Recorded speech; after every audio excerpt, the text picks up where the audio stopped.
നമുക്കറിയാം തുടർച്ചയായിട്ട് 10 വർഷം LDF ഭരണത്തിലിരുന്നപ്പോൾ ഒരുപാട് ജനങ്ങൾക്ക് ഉപകാരപ്രദമായിട്ടുള്ള ഒരുപാട് മാറ്റങ്ങൾ ജനങ്ങൾ കണ്ടു. ആ ഒരു മാറ്റം തീർച്ചയായിട്ടും മഞ്ചേരിയിലും കൊണ്ടുവരാൻ സാധിക്കും. അതിൻ്റെ ഒരു ആത്മവിശ്വാസം എനിക്കുണ്ട്. തദ്ദേശ തിരഞ്ഞെടുപ്പ് പോരാട്ടത്തിന് ശേഷം കേരളം വീണ്ടും ഒരു നിയമസഭാ തിരഞ്ഞെടുപ്പിന്റെ പടിവാതിലാണ്.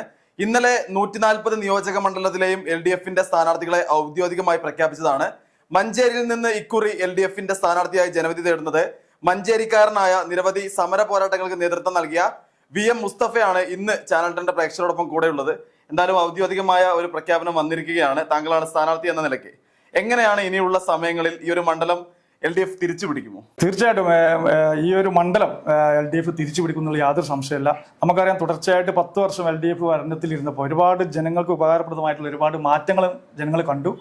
ആ ഒരു മാറ്റം തീർച്ചയായിട്ടും മഞ്ചേരിയിലും കൊണ്ടുവരാൻ സാധിക്കും. അതിൻ്റെ ഒരു ആത്മവിശ്വാസം എനിക്കുണ്ട്. പ്രത്യേകിച്ച് മഞ്ചേരിയിൽ ജനിച്ചു വളർന്ന ഒരു വ്യക്തി എന്ന നിലയിൽ മഞ്ചേരിക്ക് ഒരുപാട് മാറ്റങ്ങൾ കൊണ്ടുവരാൻ ചെറുപ്പം മുതലേ ആഗ്രഹമുള്ള ഒരാളായിരുന്നു. ഞാൻ മഞ്ചേരി മാത്രമല്ല പുറത്തും വിദേശത്തും ഇന്ത്യക്കകത്തൊക്കെ സഞ്ചരിച്ച ഒരു വ്യക്തി എന്ന നിലയിൽ മഞ്ചേരി ടൗൺ കാണുമ്പോൾ നമുക്കൊരു പ്രയാസമാണ്. മാനസികമായിട്ട് കുറേ പ്രയാസങ്ങളുണ്ടായിരുന്നു. അപ്പോൾ ഏതെങ്കിലും സമയത്ത് മഞ്ചേരിയിലൊരു ജനവിധി തേടുക, ഒരു ജനപ്രതിനിധി ആവുക, അതിനോടൊപ്പം മഞ്ചേരിയിൽ ഒരുപാട് മാറ്റങ്ങൾ കൊണ്ടുവരിക എന്നുള്ളൊരു ആഗ്രഹം ഉണ്ടായിരുന്നു.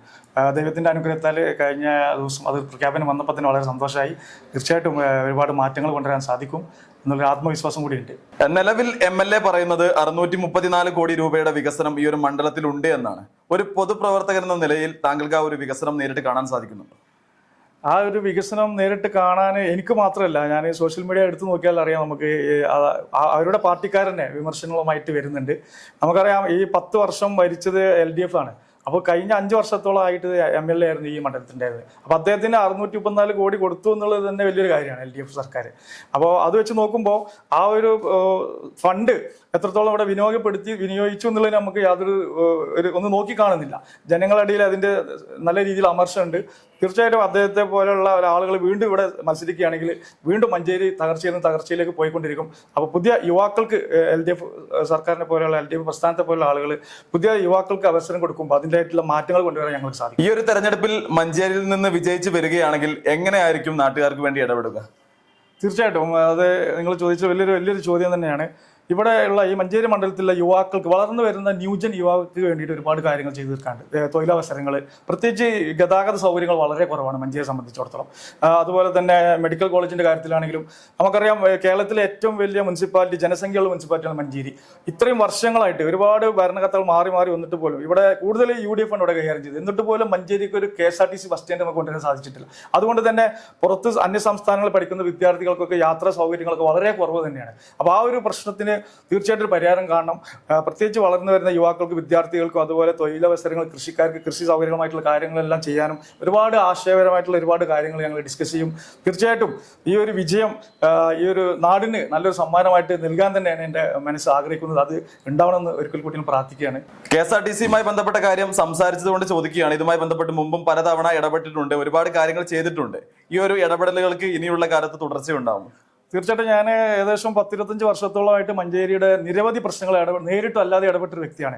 KSRTC ബസ് സ്റ്റാൻഡുമായി ബന്ധപ്പെട്ട് മിനിസ്റ്റർ എന്നെ വിളിപ്പിച്ചിട്ടുണ്ടായിരുന്നു. മിനിസ്റ്ററോട് ഇത് സംസാരിച്ചതാണ്. പക്ഷെ എന്തുകൊണ്ടോ ആരൊക്കെയോ ഇതിനെതിരെ പ്രവർത്തിക്കുന്നുണ്ട് തന്നെയാണ് ഇത് ഇവിടെ വരാത്തതിൻ്റെ ഒരു സത്യം ഇവിടെ ഒളിഞ്ഞു കിടക്കുന്നുണ്ട്.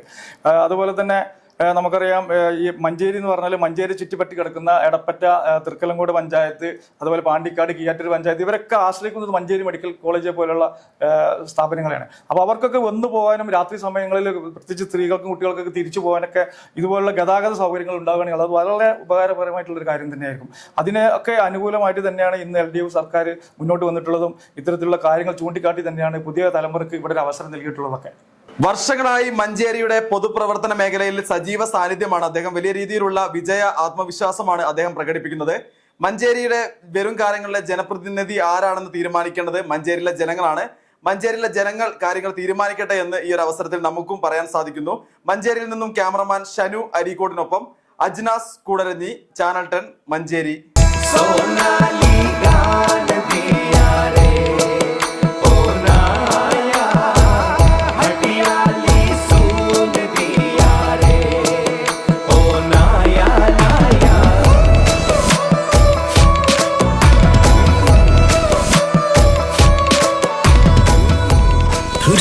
Years of sparkling legacy.